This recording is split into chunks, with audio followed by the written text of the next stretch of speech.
All right, this talk is about constructing normal modal operators in the BF calculus, which is a four-valued extension to laws of form. Next. I can just, All right, the paper is based on joint work with Lou Kaufman. The BF calculus is described in our prior paper, I'll be posting a draft in the chat later. The new paper is posted. Next screen, please.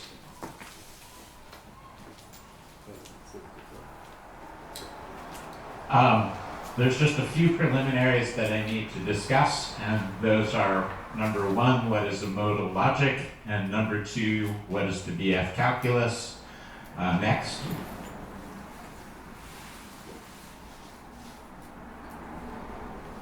For our purposes, a modal logic results from adding a modal operator to a propositional logical calculus.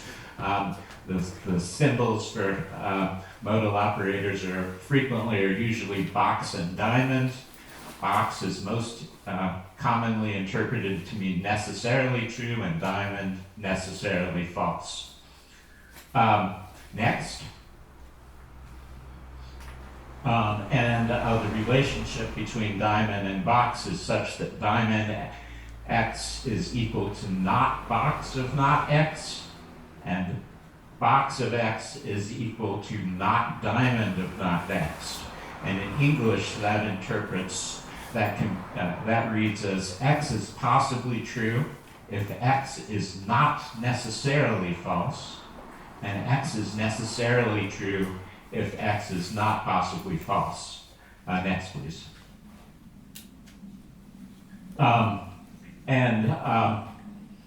It's generally speaking, C.I. Lewis is credited with initiating the modern approach to modal logics in work published in the early part of the 1900s. He introduced the symbol diamond, and he also introduced 5 systems, S1, 2, 3, 4, and 5, which are still important today, and 4 and 5 play an important role in this paper. Next. In light of the last talk, I added this slide.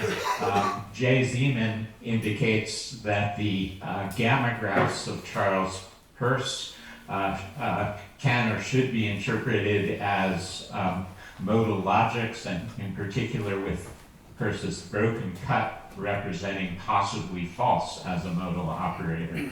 Next, please.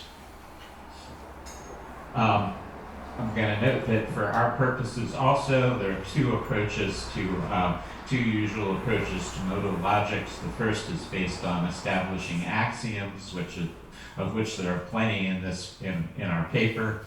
And the second is associated with Saul Kripke in the language of possible worlds. Next, please.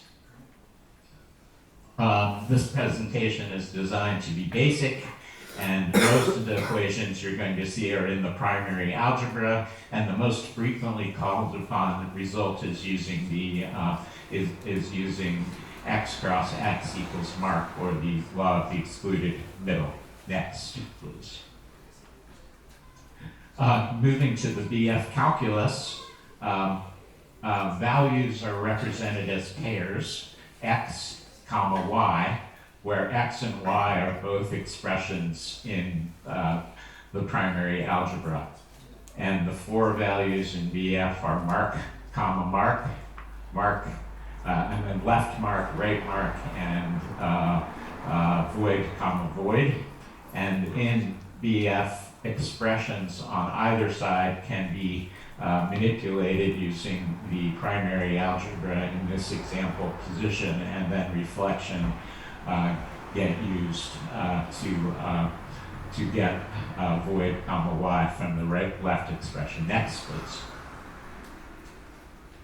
There's a rule of a combination for when two pairs are juxtaposed with each other. A1, comma, A2 juxtaposed with B1, comma, B2 is defined to be equal to A1, B1, A2, B2. Next, please. And what in particular distinguishes the BF calculus from the ordinary version is the new operation, the square root of negation, and the imaginary mark is indicated with the index of an I next to the mark subscript, and the imaginary mark acts on a pair A comma B by definition such that that's equal to the B cross comma A.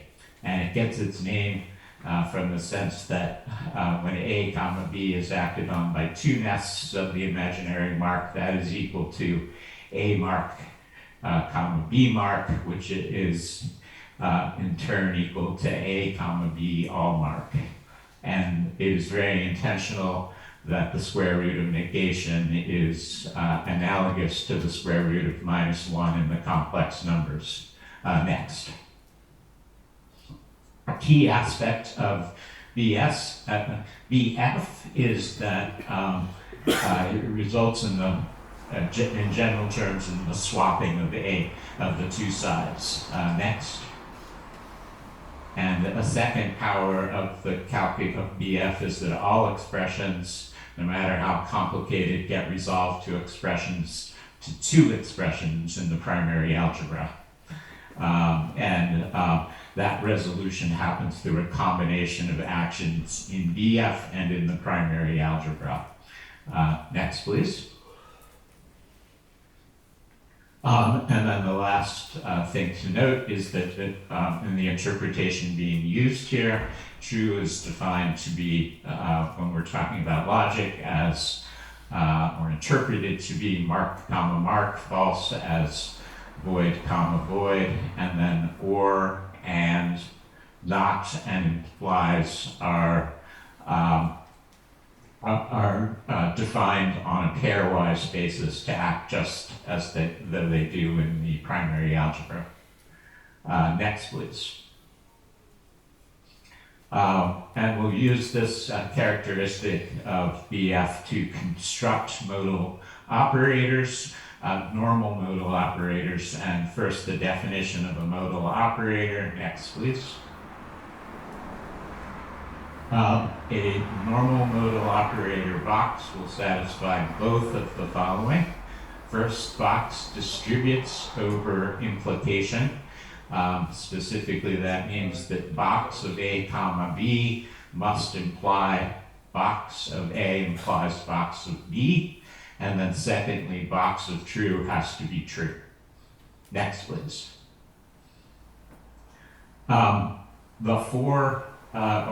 The several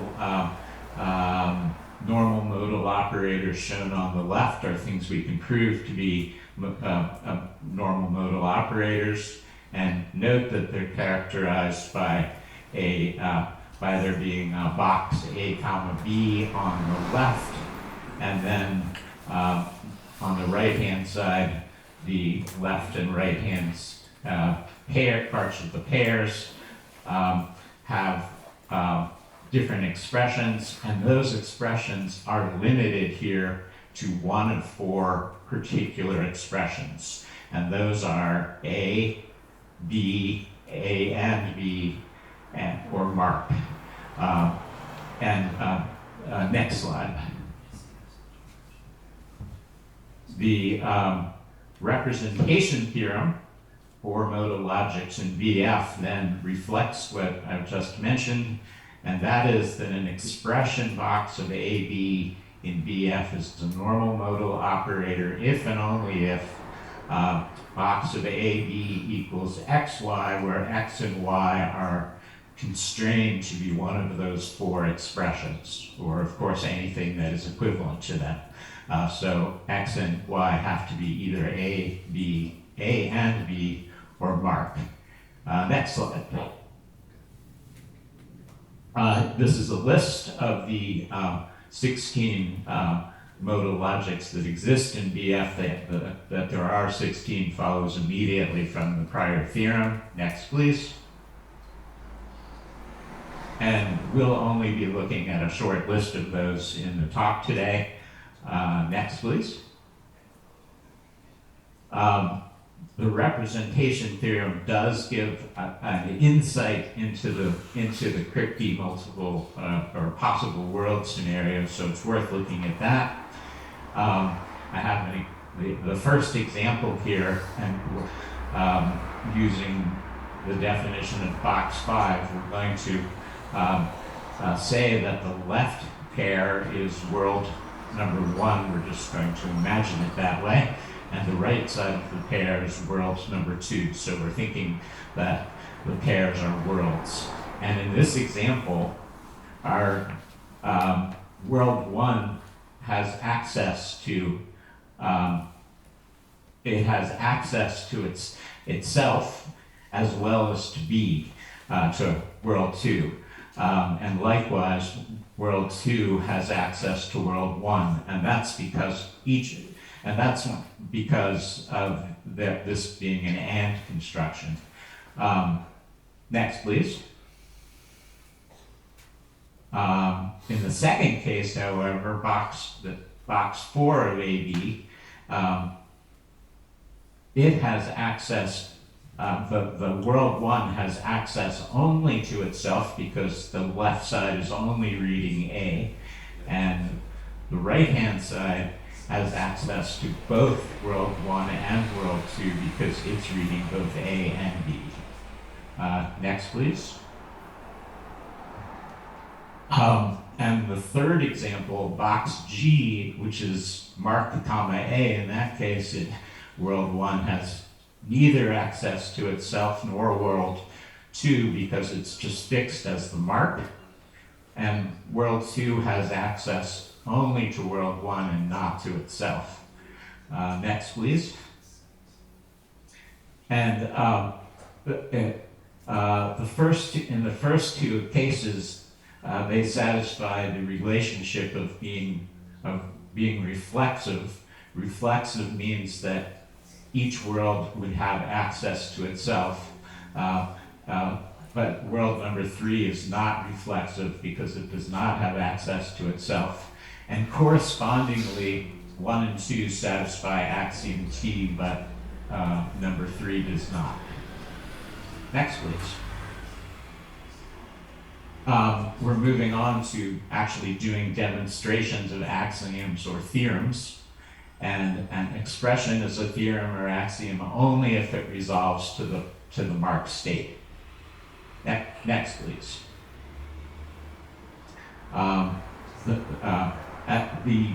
By definition, and this is the standard definition, the modal logic as defined by Lewis, S4, satisfies 2 axioms. The first one is T. Box X implies X, which we just saw, and then the second one is axiom number 4. Box X implies box X, and S5 satisfies those 2 plus additional. Next, please.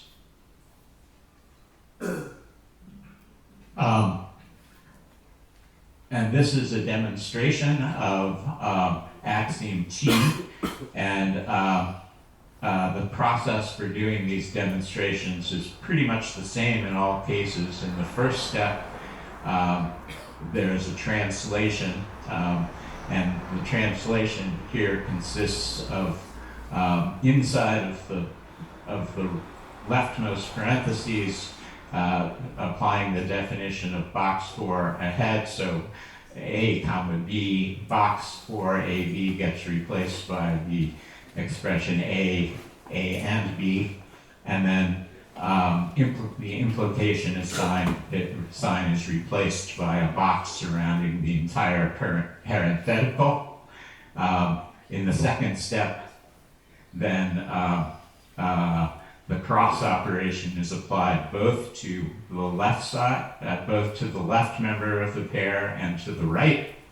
And then in the third step, juxtaposition within the BF calculus is applied. And then finally, in the fourth step, the law of the excluded middle is applied to get box, or rather mark, comma mark. And then let's go to the next slide. The next slide is a demonstration which is entirely similar in its form, different in its contents of axiom number 4. I won't do it in detail, but again, there's translation and then application of the BF and consequent BF rules and those in the primary algebra. Next, please. By demonstrating axiom T and axiom 4, that means that the box 4 operation fully satisfies the axiomatic requirements for Lewis's system S4, and so therefore if S4 requires an expression E to be true, then box 4 is also going to require that expression E to be true. However, the converse is not true. Next slide.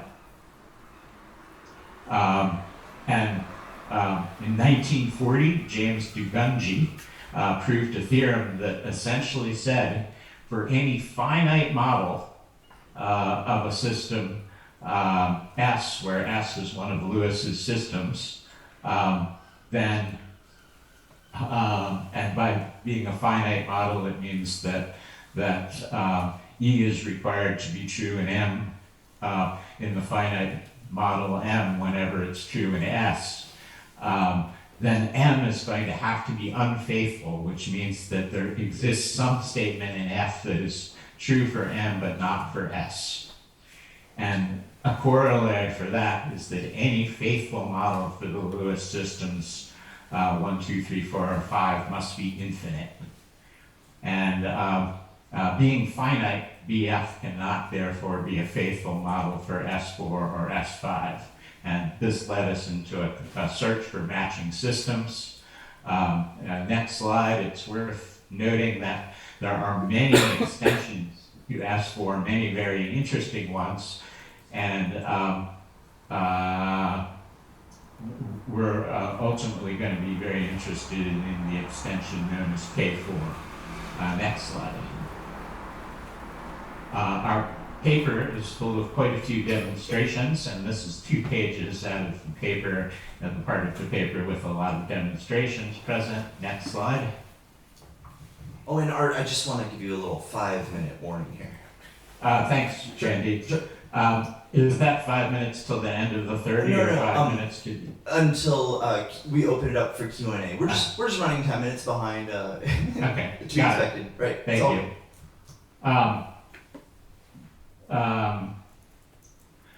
Axiom K turns out to be the pivot for the matter as far as we're concerned. This is the demonstration of axiom K in S4. I'm not going to go through its details either, but what axiom K says is interesting in itself. It says that box diamond of A, B, or X, and if it were not the pairs notation, implies diamond box of A comma B. The converse of that is diamond box implies box diamond, by the way. The converse is S4.2, which is an extremely interesting system. But K turns out to be the key here. And it's true. It's axiomatic in BF. Next slide, please.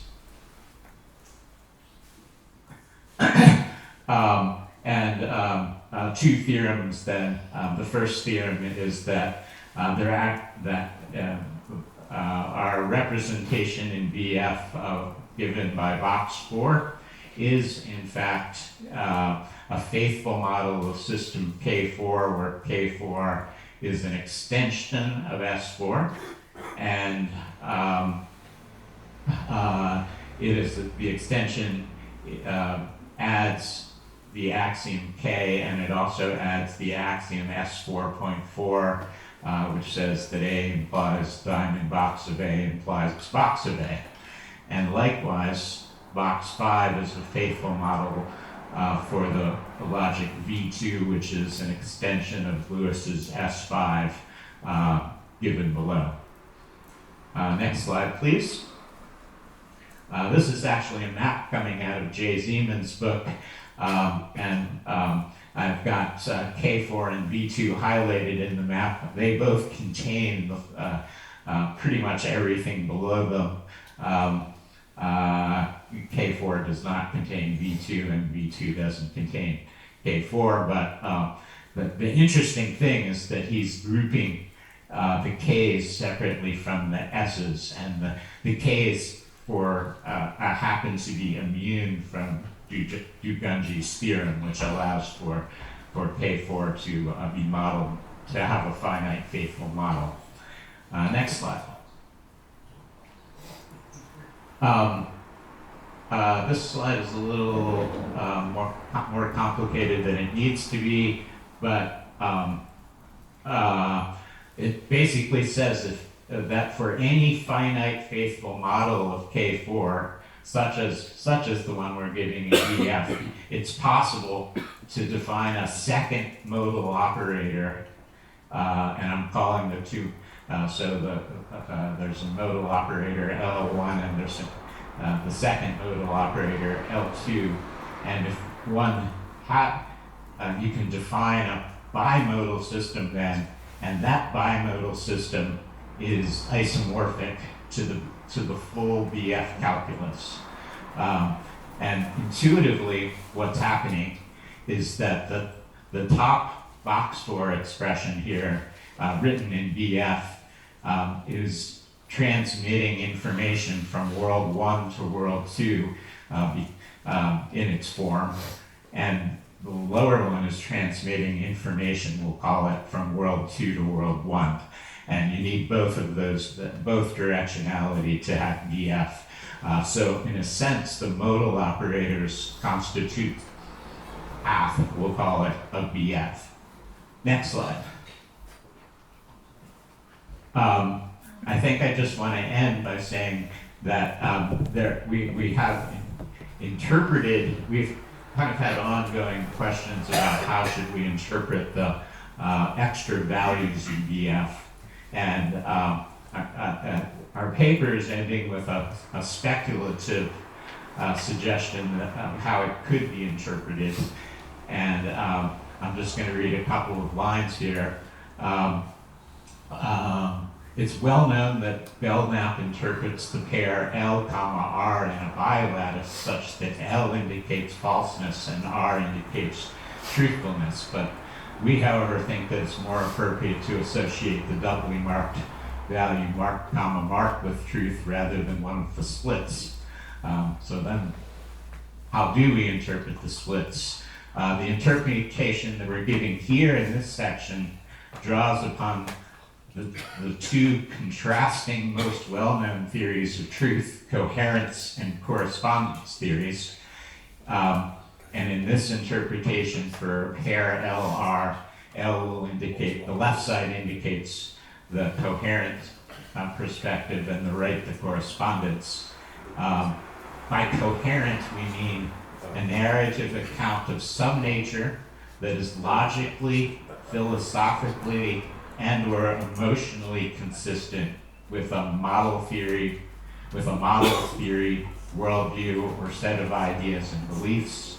And by correspondence, we mean determined empirically based on accounts of known facts, experiments, observations, or other forms of witnessing and experiencing. And I think I'll end there.